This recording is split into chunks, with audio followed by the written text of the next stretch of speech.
Hola a todos, bienvenidos a mi canal. Hoy vamos a ver una cosa que prácticamente todo el mundo conoce, que es el teorema de Pitágoras. Todos lo hemos estudiado en el colegio, es una cosa muy simple, y aunque nosotros lo conocemos como teorema de Pitágoras, realmente esto se conocía o había indicios de ello antes de que Pitágoras existiera. Por ejemplo, los babilonios, los egipcios lo utilizaban una serie de ternas de números con los cuales se cumplía este famoso teorema y que ellos lo utilizaban sobre todo para medidas de parcelas y de tierras. El Nilo, como sabemos, tenía una época de crecidas y cuando crecía inundaba los territorios que había alrededor. Pues cuando el Nilo volvía otra vez a decrecer, esos terrenos había que marcarlos otra vez. Y los egipcios utilizaban unas cuerdas con una serie de nudos que cumplían esas ternas pitagóricas y de ahí marcaban otra vez los terrenos, las parcelas de estas personas. Como digo, hay documentos que nos indican que este teorema era conocido ya muy antiguamente. Por ejemplo, tenemos la tablilla Plinton, en la cual aparecen ternas pitagóricas, o el papiro Ring, en el cual también aparecen esas ternas pitagóricas que nos indican que ya conocían esa relación entre los catetos y la hipotenusa de un triángulo rectángulo. Bueno, pues Pitágoras era un matemático de Samos, griego, que lo que hizo fue fundar una especie de grupo de matemáticos, pero que tenía una serie de características y de normas muy rígidas y muy curiosas. Actualmente podríamos pensar que era una especie de secta, los pitagóricos. Tenían, por ejemplo, la manía de que cuando tronaba tenían que tocar el agua, de remeter la cubierta de la cama, de no usar anillos, de no reír, de vestir siempre de blanco, de no orinar frente al sol, de, por ejemplo, ser castos, y una muy curiosa que era, aunque eran vegetarianos la mayoría, de no comer habas. Y esto era porque a Pitágoras las habas las odiaba, y entonces, precisamente por eso, pues no comían habas. Y luego eran muy rígidos y cualquier conocimiento que tenían dentro de ese grupo no lo podían sacar fuera del grupo, porque eran castigados severamente.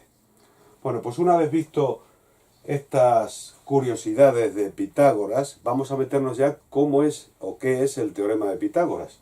El teorema de Pitágoras siempre se va a aplicar a triángulos rectángulos. Aquí tenemos un triángulo rectángulo en el cual el lado mayor llamamos hipotenusa y los otros dos lados se llaman catetos. Pues el teorema de Pitágoras no nos dice nada más que lo siguiente, que el cuadrado de la hipotenusa va a ser igual a la suma de los cuadrados de los dos catetos. Esto expresado matemáticamente nos diría que a al cuadrado es igual que b al cuadrado más c al cuadrado. Bueno, pues si este teorema yo quiero calcular la hipotenusa, como no me interesa saber cuál es la hipotenusa al cuadrado, la hipotenusa sería igual a la raíz cuadrada de b al cuadrado más c al cuadrado. Y si quisiera calcular cualquiera de los catetos, pues simplemente despejando de ahí, por ejemplo, el cateto b sería igual a la hipotenusa al cuadrado menos el otro cateto. Y el cateto c, pues sería igual la hipotenusa al cuadrado menos el otro cateto. Bueno, estas tres fórmulas me salen de aquí. Entonces, ¿cómo calculamos eso? Pues simplemente sabiendo dos lados de este triángulo rectángulo, podríamos calcular el otro por medio de esas fórmulas.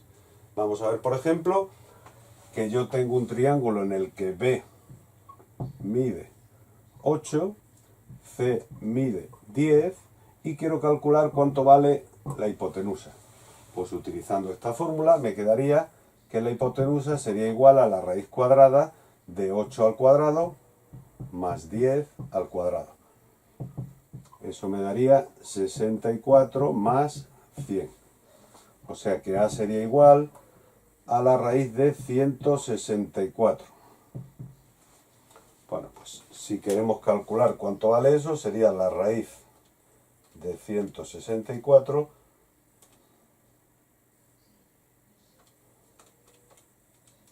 que me daría 12,8 más o menos.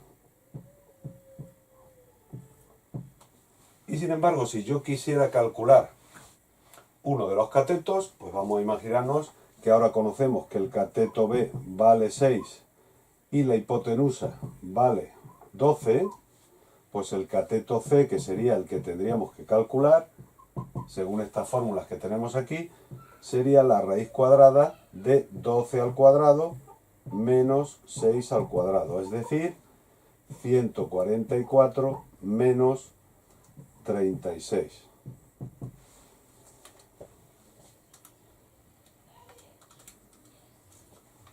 Sería la raíz de 108. Por lo tanto, C valdría